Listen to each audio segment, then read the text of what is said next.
ஆஹா, நம்ம செத்தமேரி நடிச்சா அப்படியே விட்டுட்டு போயிருவோம்னு நினைச்சேன். இவன் என்னடா அண்ணா குழி தோண்டி நம்மள புதைக்காம விட மாட்டான் போட்டிருக்கு.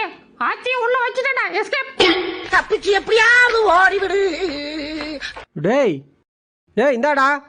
என்ன? வா சாப்பிடலாம். போ வரேன். டேய் என்னடாச்சு, சாப்பாடுன்னு சொன்னா பறந்து வந்துருவ, இப்போ ஏன் வர மாட்டா?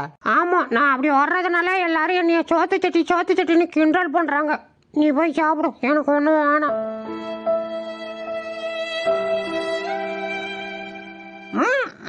ஐயோ திரும்ப முடியல. டேய் உன்னை ஏஞ்சி போக சொல்லி 1/2 மணி நேரம் ஆகுது. அட யாரவன்? அதுக்கு தானே ட்ரை பண்ணிட்டு இருக்கேன். முடியல, என்ன பண்ண சொல்ற? இந்த திருட்டு பூனை தொல்லை தாங்க முடியல, போகுத பாரு. டேய் போய் தொலை.